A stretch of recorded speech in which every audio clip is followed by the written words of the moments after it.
All right, dude.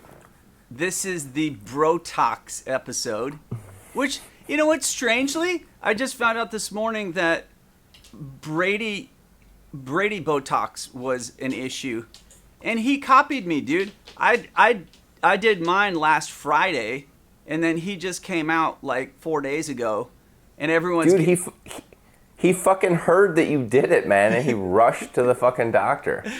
everyone's giving him so much shit about it. That's exactly my fucking point, right? And so I looked up, like, what percentage of dudes after 40 do Botox? What do you think it is? 4%. Nice. It's 6%, right? Ooh, that's pretty close. Right? 2% have snuck past your radar, and that's one of them's me, right? Well, now that fucking you did it and Brady heard you did it and he did it, it's gonna fucking start climbing, man. It's gonna be next year. We'll do a first anniversary Brotox, and it'll be at like 69%. Warning, this podcast is for entertainment only and not intended for medical purposes. Yeah, dude, we gotta do. Okay, right now I'm gonna do a I'll put in a photo, and this is my current image. Check out my. So what I did is my forehead. Watch this. Okay. Check this out. Nice. Doesn't even fucking move.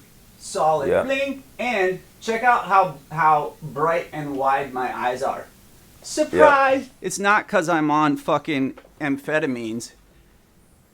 And okay, so you did it in your forehead, and did you do it around here too? No, I didn't do my just eyes. Forehead. I just did my forehead because what you'll see in an image prior to this is when I raise my eyebrows, it wrinkles like 8 to 10 times, right? Totally, dude. Look at my fucking wrinkles. Yeah, it just goes clack, clack, clack, clack, clack, right? Which is super normal. But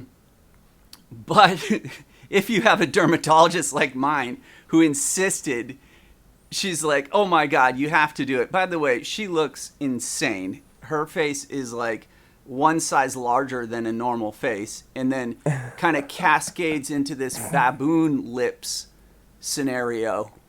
I mean, oh my God. It is literally out of this world. And so, but whatever. She's been telling me about my skin from how much sun I get.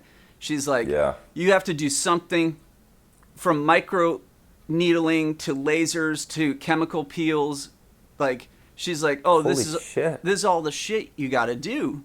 And I'm like, lady, you're talking about spending like 10 grand a year on my face. Fuck. Right?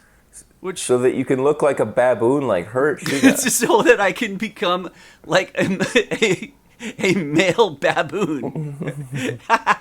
Well, that's kind of one of the interesting topics about Brotox is the gender difference in beauty. The women are supposed to fucking Botox and cream and acid wash or wherever the fuck all this stuff is. But dudes, there's kind of a weird, are dudes supposed to do that or they're not? It's kind of dudes are supposed to do it, but they're supposed to pretend like they don't.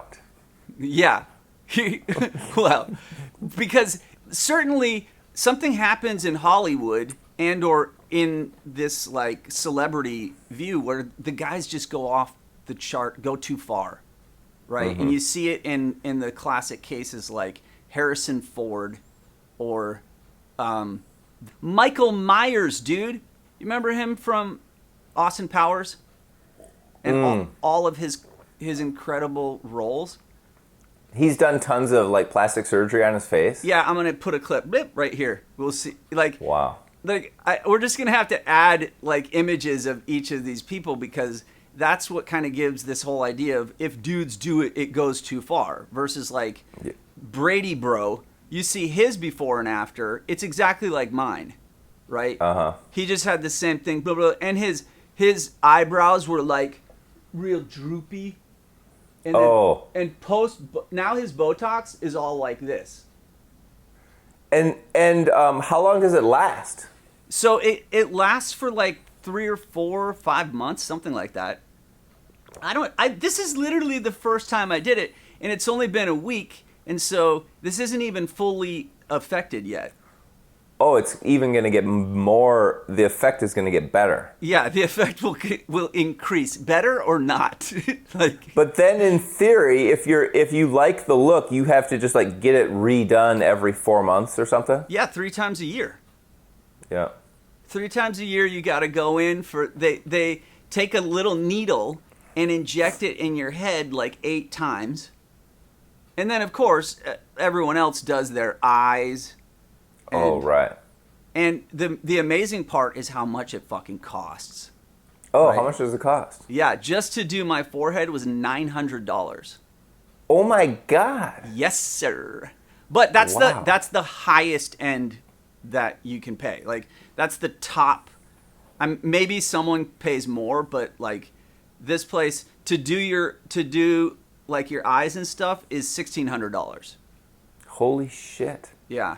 You know what I looked up in contrast was like how many guys over the age 40 have tattoos? Come on, give me a guess. What percentage of men over the age 40 have tattoos? Yep. In the U.S.? Yeah. I'm going to go with 28%. Dude, you're close. 2 for 2. That's 21%. Right? 21% are willing to get like sleeves done up or like the Rock neck tattoos, but God forbid you get some fucking Botox done. Like, like anybody watching this has to see the absurdity of like what the fuck. Like, I feel ridiculous right now admitting this, and the fact that I actually went through with it, even though they've been trying to do like. The dermatologists have been suggesting this for years. Okay, so let's psychoanalyze it. I think that's our job, is to psychoanalyze this shit. It seems to be we psychoanalyze it just far enough to get YouTube to call us terrible and be like mad that you brought up the inequalities in or the differences in sex and gender. Let me see if I can lay out some of the few big paths that we go down. One is like youth obsession, like cultural youth obsession. Oh, yeah.